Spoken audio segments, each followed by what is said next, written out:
Well, I'm finally back at it. Um, really thought I was going to be working on the track last month, but we decided to take some time off and spend some time with the kids, and we headed down to Florida and then came back and went up to Corpus Christi. Kind of thought some family vacations before the summer was over would be a good idea after all the issues we had at the beginning of the year. But now I'm back and I'm ready to get to work. Things are a mess. Done a little bit of cleanup. There was a lot more leaves on the ground, but got some cleanup to go. I'd like to get this rock prepped today so that I can start pouring concrete tomorrow. I got a fresh load of sand and 3 bags of Portland out in the garage. So I'd like to get this rock going, and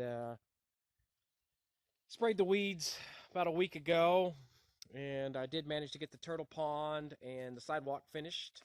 So that should get me caught up on the honey-do list, at least for a couple weeks. Anyways, let me get things cleaned up, and I'll bring y'all back around when I start prepping this rock for concrete. All right, well, it's the morning of day 2. Got the next boulder area all prepped and dug out and ready for some concrete. I added a lot of debris and dirt to this side to bring it out and add some vertical. As you can see, I added some old pieces of concrete I pulled up from a different location, and a lot of that's just broken rock, which is, again, I've mentioned before, I don't like to use chicken wire in any of this type of concrete. It would make it stronger and crack less, but it makes it a heck of a lot harder to change, and I tend to like to change some of this stuff up pretty regular. So, you know, if it's a decorative rock and you know it's the way you like it to look, feel free to use chicken wire. But on something you're going to be driving your trucks on, you just never know how good the line's going to be, how bad the line's going to be.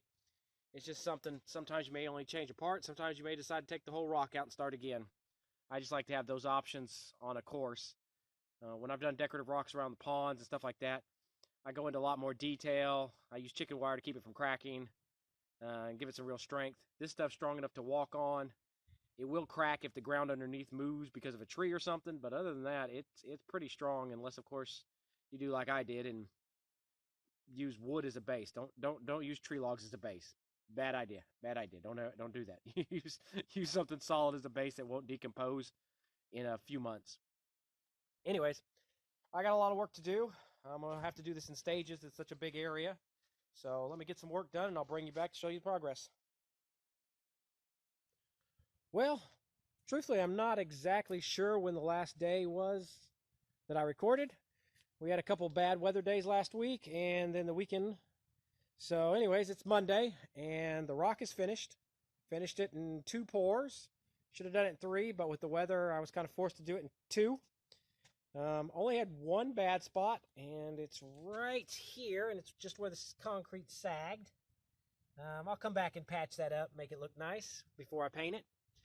Other than that, I'm really happy with the way the rock came out. We've got some nice vertical section, some other cliffs and edges, and we've got a little overhang here, and a little narrow bridge. Nice smooth transitions on this one to bring the scale trucks over, and I'm really happy with the way it came out. I'm really happy with the way it looked. I think it's going to look great once I get it buried in, get the dirt pushed back up against it all, and get all this loose concrete cleared out of these valleys, and maybe get some real rock in here and get these cleaned up. I can't wait till this dries out and I can get all these things painted.